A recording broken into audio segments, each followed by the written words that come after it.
ओम गं गणपतये नमः। आदरणीय गुरुजनों, आप सभी को मेरा सादर दंडवत प्रणाम है तथा मेरे देश के सभी भाई बहनों, आप सबको मेरा नमस्कार है।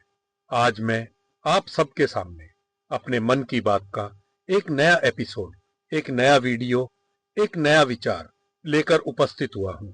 आशा करता हूं पहले की तरह आप मेरे विचारों को अपना समर्थन देंगे, जिससे कि हमारे देश की अति उन्नत, विकसित और समृद्ध नींव हम अपने हाथों से तैयार कर सकें। जैसा कि आप देश में जो भी घटनाक्रम चल रहा है, आप सब जानते हैं। मैं सर्वप्रथम आज अपना परिचय दे रहा हूं। मैं मस्टर्ड मैन, मस्टर्ड यानी कि सरसों। आप सभी जानते हैं सरसों, जिसके अनेक फायदे हैं। पहले मैं आम आदमी था। आम आदमी आजादी के बाद से सन 1975 तक, जब देश में इमरजेंसी लगी, तब तक मैं मैंगो मैन की तरह ही जाना जाता था, आम आदमी। आज भी लोग मुझे व्यवहार में आम आदमी ही कहते हैं, पर मैं आम आदमी नहीं हूँ। मैं मस्टर्ड मैन हूँ, यानी कि सरसों आदमी। आप भी कहेंगे क्या बकवास है, पर भाइयों और बहनों, मेरा विश्वास कीजिए, आज के दिन में हम मध्यम वर्गीय परिवार एक मस्टर्ड मैन ही है। मस्टर्ड यानी कि सरसों कैसे इस्तेमाल होता है और क्यों मेरा नाम मस्टर्ड मैन पड़ा। सर्वप्रथम सरसों खेत में पैदा होती है। जब सरसों का पौधा थोड़ा बड़ा हो जाता है, तब उसका साग के तौर पर इस्तेमाल किया जाता है। सरसों का साग और मक्के की रोटी एक भारत की बहुत ही प्रसिद्ध डिश है, जिसे सभी लोग शादी ब्याह में, होटलों में चाव से खाते हैं। तत्पश्चात जब थोड़ी सी और बड़ी हो जाती है, तब सरसों को पशुओं के चारे के तौर पर इस्तेमाल भी किया जाता है। जब सरसों की फसल खेत में पक जाती है, तो उसे काट लिया जाता है। सरसों के फल को अलग करके सरसों की डंठल को जलाने के तौर पर, भूसे के तौर पर इस्तेमाल किया जाता है। जब सरसों की फसल खेतों से निकलकर गोदामों में आती है, तब सरसों से उसका तेल निकाला जाता है। तेल हम सब अपने घरों में अनेक प्रकार के कामों में इस्तेमाल करते हैं। उसके तेल निकालने के बाद जो भूसा बचता है, वेस्टेज बचती है, उसे पशुओं के चारे के तौर पर भी इस्तेमाल कर लिया जाता है। सरसों कुछ छोंक में काम आती, कुछ नजर उतारने में काम आती, कुछ जगह पर वास्तु शास्त्र के लिए भी, तंत्र मंत्र के लिए भी इस सरसों का इस्तेमाल किया जाता है। और अंत में जो कुछ भी बचता है, अगले साल फिर बोने के लिए, खेतों के लिए रख लिया जाता है। तो हम आदमियों की दशा भी इसी सरसों की तरह हो गई है। कभी हम अपने कुछ तुच्छ स्वार्थों की पूर्ति के लिए नेताओं के चक्कर काटते हैं, जानते हुए कि ये सभी लोग हमारी मजबूरी का फायदा ही उठा रहे हैं। फिर भी हम इनके पीछे एक बेवकूफ की तरह दौड़ते हैं। उसके बाद हम इन नेताओं के लिए डंडे, प्रशासन की गोलियां और न जाने क्या क्या झेलते हैं, पर हम अपने वोट का इस्तेमाल कभी नहीं कर। हम अपना वोट बेचते हैं, या इलेक्शन के दिन को हम एक छुट्टी का, त्योहार का दिन मानकर इंजॉय करते हैं, जिस कारण से ये शासन, ये नेता हमारा नाजायज और गलत इस्तेमाल करते रहते हैं, और हम इनके लिए एक टिश्यू पेपर की तरह इस्तेमाल होते रहते हैं। चाहे आज का युवा वर्ग हर चौक चौराहे पर पिटता है, डंडे खाता है, बेरोजगार घूमता है, पर इसकी सुनवाई कहीं नहीं होती। विपक्ष जो मुखर और प्रखर शब्दों में सत्ता पक्ष की बुराई कर रहा है, भर्त्सना कर रहा है, बात बात पर इस संसद को चलने नहीं दे रहा है, क्या उस विपक्ष ने कभी सोचा है आज देश की हालत ऐसी क्यों है? जबकि विगत 57 सालों में उसने सबसे बड़ी पार्टी होते हुए आजादी के समय से भारत पर एक छत्र राज किया है। लगभग 4 पीढ़ियां बीत गई उसे भारत पर राज करते हुए, फिर भी आज देश की दिशा और दशा ऐसी क्यों है? ऐसा क्या हुआ इतने वर्षों में कि हमारी स्थिति ठीक हो ही नहीं पाई? देश का विभाजन हुआ, देश पर पड़ोसियों का आक्रमण हुआ, देश ने बहुत सी प्राकृतिक आपदाएं झेली, हर तरह की बाधाओं को झेलते हुए भी देश आज एक प्रगति के मार्ग पर अग्रसर हुआ है, फिर भी इस विपक्ष को इस देश की चिंता नहीं है। असल में आजादी के बाद से ही, और कह सकते हैं कि आजादी के पहले से ही, इस विपक्षी दल को, इस गठबंधन को कभी देश की चिंता थी ही नहीं। आज का ये जो गठबंधन है, ये सभी उसी बड़ी पार्टी से निकले हुए अलग अलग अपने स्वार्थों की पूर्ति के लिए दल हैं, जो उस एक पार्टी के अंदर ना रहते हुए अपनी बड़ी महत्वाकांक्षाओं को पूर्ण करने के लिए उस बड़ी पार्टी से अलग हुए और उन्होंने सबने अपना रास्ता अलग किया। पर आज विकास के मार्ग में रोड़ा बनने के लिए फिर से सभी दल एक हो गए। पर ये सभी दल एक नहीं हो सकते, क्योंकि सबकी कामनाएं अलग है, सबकी महत्वाकांक्षाएं अलग हैं और सबके स्वार्थ अलग हैं। आप सभी युवा वर्ग और देश के नागरिकों, मैं आप सबसे अपील करना चाहता हूं, यदि आप सभी वाकई में भारत का विकास चाहते हैं और देखना चाहते हैं कि भारत की शक्ति हो सकते थे, तो मेरा विश्वास कीजिए और अपने आप को कुछ साल पीछे ले जाइए। आप यह देख पाएंगे कि हम आज जिस स्थिति में हैं, हम उससे कहीं बेहतर हो सकते थे। पर ये विपक्ष जो आज हमारे टैक्स के पैसों पर नाच गाकर इतनी जगह पर ढंढोरे पीट रहा है, ढोल नगाड़े पीट रहा है और हमारे विकास की दुहाई दे रहा है, असल में हमारी दुर्दशा का, हमारे मस्टर्ड मैन बनने का कारण ही ये है।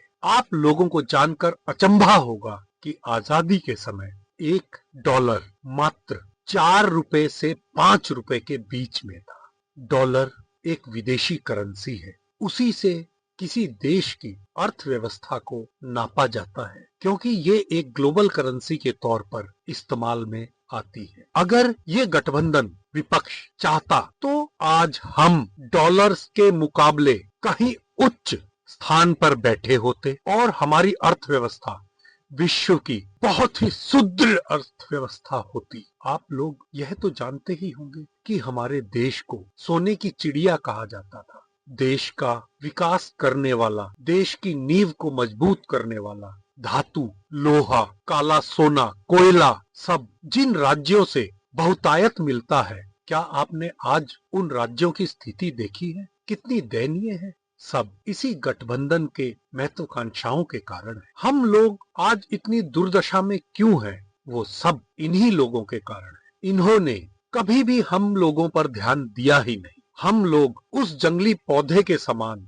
छोड़ दिए गए, जो किसी भी मौसम में, किसी भी परिस्थिति में अपने आप को संभाल कर बचा ही लेता है और कुछ बीज भविष्य के लिए अपने छोड़ देता है। इस गठबंधन विपक्ष ने हमारा ऐसा ही हाल किया। हमारी स्थिति खराब करने के लिए इन्होंने कभी कोई कोर कसर छोड़ी ही नहीं।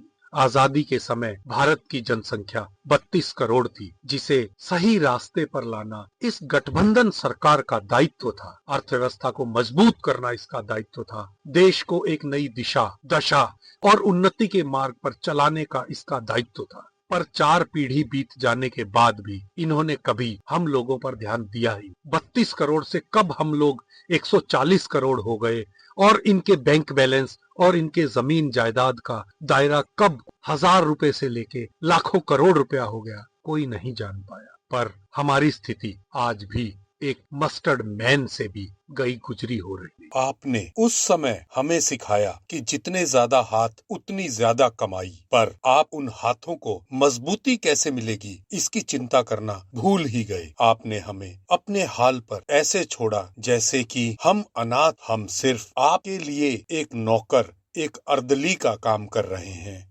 आपने कभी चिंता की ही नहीं हमारे बच्चों का विकास होगा कैसे। आपने सिर्फ अपने सुख सुविधा और अपने विकास के बारे में, अपने बैंक बैलेंस के बारे में सोचा। आप तो खुद विदेशों में पढ़ते रहे, अपने बच्चों को, अपने नाते रिश्तेदारों को और अपने चहेतों को विदेश में हमारे पैसों पर, हमारे मेहनत किए हुए धन पर ऐशो आराम कराते रहे और हम एक कीड़े मकोड़े की तरह जमीन पर रेंगते रहे। और आज भी हमारी स्थिति वैसी ही है, क्योंकि इस सिस्टम में हमारी जो दुर्गति हो रही है वह हम लोग एक मस्टर्ड मैन ही महसूस कर सकता है। आपको क्या पता, एक माँ बाप के लिए अपने 2 बच्चों को संभालना कितना आसान होता है, जबकि उसकी आय नियत दायरे में हो रही है, लिमिटेड है, और वहीं पर अगर उसके 10 बच्चे होंगे तो उसकी क्या दुर्दशा होगी। वह अपने उन 10 बच्चों का लालन पालन कैसे करेगा, उनकी शिक्षा, उनके स्वास्थ्य, उनके कपड़े, उनके रोजमर्रा के संसाधनों को कैसे पूरे करेगा। क्या कभी आपने ऐसा सोचा था, या आज भी क्या आपने ऐसा सोचा है? आपके लिए जनता सिर्फ घास फूस है, जो आप अपने वक्तव्यों में भी कहते हैं कि जब कोई बड़ा पेड़ गिरता है तो कुछ घास फूस तो उसके नीचे दबकर कुचली ही जाती है। आपने हम मस्टर्ड मैन को,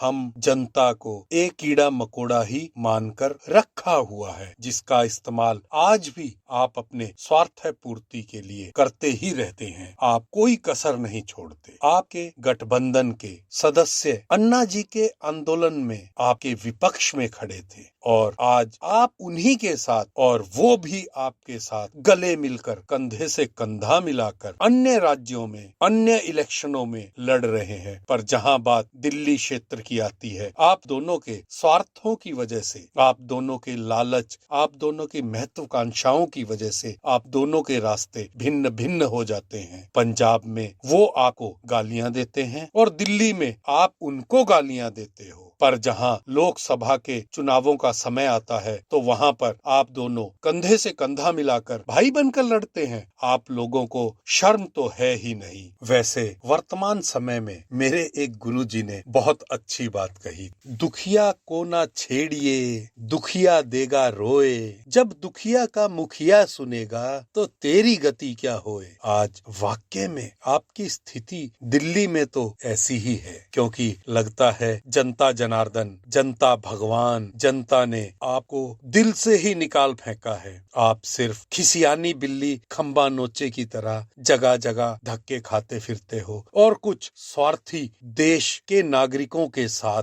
टुकड़े गैंग के साथ देश के लिए रोड़े ही खड़े करते रहते हो। और हम जनता भी अपने मजबूरी के कारण इतना पिस चुके हैं कि हमारी भी आंखों से शर्म मर सी ही गई है। हम सहते, लड़ते, मरते, फिर भी आप लोगों को ही वोट देते हैं। यदि आप लोगों में कुछ थोड़ी बहुत भी शर्म बाकी है तो कृपया करके हमें अपने हाल पर छोड़ दीजिए। हम जी जाएंगे, जैसा हम आजादी के बाद पनपे हम आगे भी पनप जाएंगे। वर्तमान सरकार चाहे कैसी भी हो, पर उसने हर भारतीय को एक मान, एक सम्मान, एक स्थान, एक इंसान के रूप में उसका स्थान दिया है। पर क्या आपने कभी उसकी कल्पना की थी? नहीं, आप सिर्फ अपनी नाकामियों का ठीकरा विदेशों पर फोड़ते थे, जबकि असली विदेशी एजेंट तो आप ही हैं। आपको तो हर शहीद की मौत पर सबूत चाहिए। आपको हर उद्योगपति में मिलावट ही नजर आती है, जबकि हर मिलावट में आपकी ही नीयत खराब होती है। कृपया करके हमें अपने धर्म के साथ, अपने देश के साथ और अपनी भावी सरकार के साथ छोड़ दीजिए, और आने वाले किसी भी चुनाव में भाग मत लीजिए। असल में तो असली संविधान के भक्षक आप ही हो। एक बार आईना देखिएगा, आपको अपना असली चेहरा नजर आएगा, पर लगता है आपकी आंखों से शर्म का पानी मर ही चुका है। आपको कुछ नहीं दिखाई देता। आप तो कार सेवकों पर गोली चलवा रहे थे, और आप श्री राम के होने या ना होने पर, उनके अस्तित्व पर, हिंदुस्तान के अस्तित्व पर, हिंदू की आस्था पर एक प्रश्न चिन्ह लगाकर बैठे थे, और आपने तो हर स्थान पर भारत को नीचा ही दिखाया है। आपने मुसलमानों का भी कभी कोई भला नहीं किया। आपने सदा उनका दोहन किया है, और आपने उन्हें भी अपने सिर्फ एक वोट कार्ड के लिए इस्तेमाल किया है। कृपया करके आप अब हमें अपने हाल पर छोड़ दीजिए। आपका बहुत बहुत एहसान होगा। इनका तो बस ही नहीं चला। कभी ये लोग बोफोर्स और चारे घोटाले से, 2G स्पेक्ट्रम से, कॉमनवेल्थ घोटाले से, और न जाने कितने ही बड़े बड़े घोटाले हैं इनकी लिस्ट के जो कभी सरकारी पन्नों से बाहर ही नहीं आ पाए।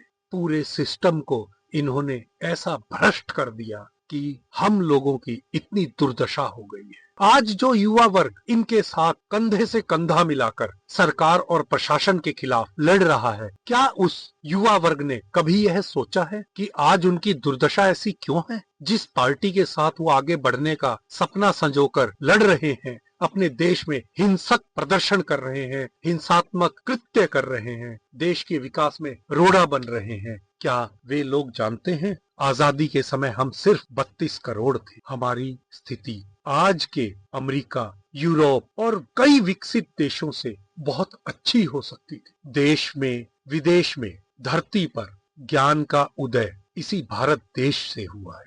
हमारा देश कभी भी सोने की चिड़िया नहीं, हीरे की चिड़िया से कम नहीं था और ना ही होगा। जो आंदोलन अन्ना जी ने शुरू किया, अभी तो हम सबके सामने एक फिल्म की तरह वह सब दृश्य चल रहे हैं। क्या उससे हमारे देश का भला हो सका? दिल्ली में आज भी कॉलोनियों के अंदर इतनी दुर्दशा है कि आप लोग देखकर हैरान हो जाएंगे। आप मानेंगे ही नहीं कि ये राष्ट्रीय राजधानी क्षेत्र में आता है। 4 आदमी संभल में क्या मरे कि देश की राजनीति में भूचाल आ गया। हर तरफ उन्हीं 4 लोगों की मौत का समाचार फैलता रहा, पर दिल्ली की कॉलोनियों में रोज दसियों लोग नाले के पानी में गिरकर एक्सीडेंट से मरते हैं। हाईवे की बात नहीं कर रहा हूं, कच्ची कॉलोनियों में पानी में गिरकर मरते हैं, बच्चे मरते हैं। पर क्या इस गठबंधन को कभी उनकी याद आई कि ये उनके लिए कुछ करे? कभी नहीं, कहीं नहीं। इन्होंने हम लोगों को सिर्फ पैसा कमाने का जरिया मात्र बना रखा है। ये हमेशा हमें अपने स्वार्थों के लिए जाति, धर्म के नाम पर, ऊंच नीच के नाम पर और न जाने क्या क्या हथकंडे अपनाकर सिर्फ हमें लड़वाते हैं और अपने उल्लू को सीधा करते हैं, जिसकी एवज में विदेशों से इन्हें करोड़ों रुपए की फंडिंग होती है। आदरणीय सुप्रीम कोर्ट, आपको ये पूरा देश एक बहुत बड़ी उम्मीद से देखता है। जहां पर भी कुछ गलत होता है, लोग हमेशा कहते हैं कि हम तुझे कोर्ट में देख लेंगे। एक बार आप भी अपने आत्म के ऊपर कुछ चिंतन करें। मुझे तो ऐसा लगता है इस पूरे सिस्टम को देखकर कि जैसे कि मैं महाभारत काल में उस धृतराष्ट्र की राज्यसभा में एक सिपाही के तौर पर कोने में खड़ा हूं, जिसकी औकात कुछ नहीं है। सत्ता पक्ष उस पांडु सेना के समान है जो सत्ता जीतकर भी सब कुछ हार चुका है।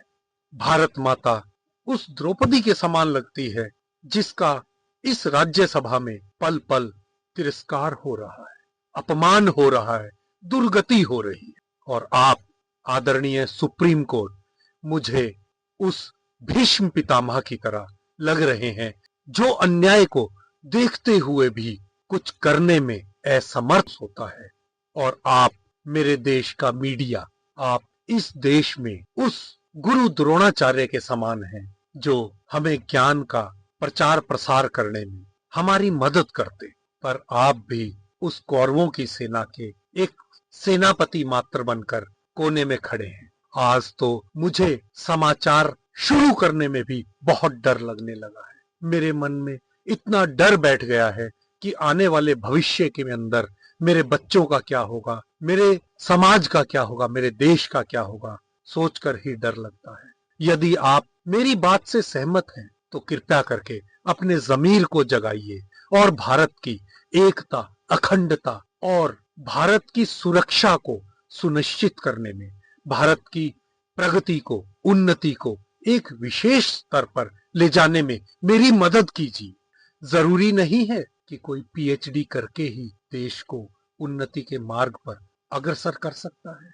आप सभी अच्छे से जानते हैं कि देश का कौन कौन सा व्हाइट कॉलर असल में देश का दुश्मन है, देश का द्रोही है। देश का इतना सारा टैक्स का पैसा संसद की कार्रवाई में खर्च हो रहा है, देश का इतना पैसा इलेक्शनों में खर्च हो रहा है, पर क्या आपने ये सोचा कि जब 60% लोग ही देश में वोट डाल रहे हैं तो देश की दुर्दशा ऐसी ही होगी? मैं आज आप सब से हाथ जोड़कर और मेरे गुरुजनों को पैर पकड़कर एक आग्रह करता हूँ कि देश में इन आने वाले सभी चुनावों से वोट डालना अनिवार्य कर दिया जाए। चाहे वह कोई भी आम हो या खास आदमी हो, वृद्ध हो या जवान हो, हर एक को वोट डालना अनिवार्य कर देना चाहिए। जो भी व्यक्ति अपना वोट बेचते हुए या ना डालते हुए पकड़ा जाए उसे दंडित करना चाहिए और दंड भी ऐसा होना चाहिए जिसे पूरा विश्व एक शिक्षा के तौर पर ग्रहण करे। इसमें भी मैं आपकी मदद कर सकता हूँ। आदरणीय सुप्रीम कोर्ट, मैं आपसे भी आग्रह करना चाहता हूँ, जो लोग संसद की कार्यवाही को चलने ही नहीं देना चाहते हैं, अपने अपने स्वार्थों की पूर्ति करते हैं, क्या उनके खिलाफ आप कुछ भी नहीं कर सकते? आपने बहुत बड़े बड़े ऐतिहासिक फैसले लिए हैं। आप अपनी आंख पे से पट्टी खोल दीजिए और न्याय संगत फैसला कीजिए। इस देश का किसान जो आज धरना प्रदर्शन कर रहा है और देश के गद्दारों के इशारों पर कूद रहा है, क्या देश के किसान की ऐसी दुर्गति अच्छी लगती है? इस विपक्ष के दिग्गज नेता जो किसानों के हित की दुहाई दे रहे हैं, वो लोग भी कभी सत्ता पक्ष में बैठे थे। ना तो वो किसानों की आत्महत्या को रोक पाए और ना ही कभी किसानों के एमएसपी के ऊपर उन्होंने कभी कोई काम किया। सिर्फ अपने स्वार्थों की पूर्ति के लिए चारा घोटाला और अन्य पता नहीं कितने प्रकार के घोटाले करके ये लोग सिर्फ अपनी अपनी कुर्सियां बनाने में लगे। तो मेरे देश के किसान को भी आज यह समझना होगा कि उसकी ऐसी दुर्दशा क्यों है और आज फिर वह किसान भी उन्हीं लोगों के पीछे चल पड़ा है जो लोग उसका शोषण कर रहे हैं। चाहे वह जलता हुआ आसाम हो, जलता हुआ प्रयागराज हो, जलता हुआ बिहार हो, इस पूरे पेपर लीक, किसान आंदोलन, असम हिंसा और हिंदू मुसलमानों के महाराष्ट्र, यूपी, एमपी, राजस्थान में हुए दंगों के पीछे यही देशद्रोही गुट है जो विदेशों से मिले पैसे के आधार पर हमें बांटने में लगा है। मेरे गुरुजनों ने कहा कि हम एक हैं तो सेफ हैं। उन्होंने बहुत अच्छी बात बोली। उन्होंने कहा हम बटेंगे तो कटेंगे, यह भी उन्होंने बहुत अच्छा कहा। पर किस परिप्रेक्ष्य में कहा? ये उनके विचार गंगा जमुनी तहजीब को बचाने के लिए कहा, पर देशद्रोहियों ने उनकी बात को हिंदू मुसलमान को बांटने और काटने का एक नारा मात्र बना दिया और कुछ देशद्रोही लोग उनका भरपूर साथ भी दे रहे हैं। क्या यह उचित है? हम अपने देश को किस दिशा में लेके जा रहे हैं, जहां आज हमारे देश में हमारे देश के असली दुश्मन महंगाई, भ्रष्टाचार, बेरोजगारी, गरीबी, किसानों की दुर्दशा, बच्चों की शिक्षा, बच्चों का स्वास्थ्य, आम आदमी का स्वास्थ्य और न जाने क्या क्या, जहां पर ये मुद्दे होने चाहिए वहां पर हम धर्म और जाति के आधार पर हिंसा कर रहे हैं। विपक्ष अडानी के नाम पर जो हल्ला बोल का कार्यक्रम आरंभ किए हुए है, विपक्ष शायद भूल गया है कि यह बीज उसी का बोया हुआ है। उसी के समय से ये अव्यवस्था फैली है कि कोई उद्योगपति राजनेताओं का दुरुपयोग कर कर अपनी अपनी हितों में फैसले करवा लेता है। अलग अलग मंत्रालयों से कैसे ये फैसले लिखवाए जाते हैं मैं अच्छे से जानता हूँ, क्योंकि मैंने भ्रष्टाचार में पीएचडी की है और वो यूनिवर्सिटी ऑफ विपक्ष के कॉलेज से ही की है। हर एक पेज जानता हूँ कि भ्रष्टाचार कैसे शुरू होता है और कहाँ जाकर खत्म होता है, किस किस टेबल पर, किस किस मंत्रालय में कितना कितना चढ़ावा किस किस को चढ़ता है, सब जानता हूँ। पर आदरणीय गुरुजनों, बस और नहीं, अब और नहीं। मैं आप सबके पैर पकड़कर अपने देशवासियों को हाथ जोड़कर एक ही प्रार्थना करना चाहूंगा। यदि वे सचमुच अपने भारत का, अपने बच्चों का, अपना भविष्य उज्जवल देखना चाहते हैं तो कृपया करके मेरा साथ दीजिए। मैंने यह पत्र अपने गुरुजनों के नाम लिखा है। आप इस पत्र को ध्यान से पढ़िए। इस पत्र में मैंने हर एक वाक्य, हर एक शब्द को चुन चुन कर लिखा है और इसका हर एक शब्द सच्चा है। मैं इस पत्र को मेरे मन की बात एपिसोड में प्रकाशित करता हूँ, पर आप लोगों में से कभी किसी ने इसको ध्यान पूर्वक पढ़ा ही नहीं है। हम सच में विश्व की एक नंबर की अर्थव्यवस्था हैं। हम विश्व का सुपर पावर हैं। हम अपनी शक्तियों को भूल गए हैं। हम अपने कर्तव्यों को भूल गए हैं। हमें अपने नैतिक मूल्यों का कोई ज्ञान, कोई भान ही नहीं है। हम सिर्फ अपने मोह, माया और स्वार्थ, लालच, भ्रष्टाचार को बढ़ाने में ऐसे लगे हैं कि जैसे बस यही सब कुछ है। हमें लगता है हमें यहीं पर रहना है सदा सदा के लिए। पर भाइयों और बहनों, मेरा विश्वास कीजिए, एक दिन मौत सबकी आनी है। हमें यहाँ से जाना है। मेरे एक गुरुजी की बात मुझे इस मौके पर याद आई है कि कर कुछ ऐसा कि दुनिया बनना चाहे तेरे जैसा। तो यदि मेरा देश का हर बच्चा, हर युवा, हर जवान, हर आदमी, हर औरत और हर वृद्ध, हर आम जन से खास जन यदि यह चाहता है कि हम फिर से एक समृद्ध, एक कुशल, एक सुखद, एक उन्नत भारत बने, तो कृपया करके मेरा साथ दीजिए और भारत को वंस अगेन सोने की चिड़िया बनाने में मेरा सहयोग कीजिए। क्या होगा, ज्यादा से ज्यादा एक कदम पीछे ही रहेंगे, पर एक दिन हम अपने लक्ष्य को प्राप्त जरूर करेंगे। और मैंने इस लक्ष्य की समय सीमा मात्र 4 वर्ष रखी है और हमारी वर्तमान सरकार के पास भी मात्र 4 वर्ष ही शेष हैं। यदि आप सभी, मेरे सभी देशवासी मेरा साथ मिलकर देंगे तो मुझे पूर्ण विश्वास है मेरे गुरुजनों पर, मेरे इष्ट देव पर, कि हम अपने इस लक्ष्य को समय रहते ही प्राप्त कर लेंगे और हम फिर से एक उन्नत, अति उन्नत और एक समृद्ध भारत का निर्माण कर सकेंगे। यदि आपको मेरा यह विचार, यह वीडियो अच्छा लगे तो कृपया करके आप मेरे इस चैनल को अधिक से अधिक लाइक, सब्सक्राइब और शेयर करें, जिससे मेरी बात, मेरे विचार मेरे गुरुजनों तक अति शीघ्र पहुंच सके। अपने देश के विकास में एक नींव का पत्थर बनकर डटे रहें, जिससे हमारे देश को कभी कोई झुका ना सके, रुला ना सके। और अंत में जय हिंद, भारत माता की जय, हर हर महादेव।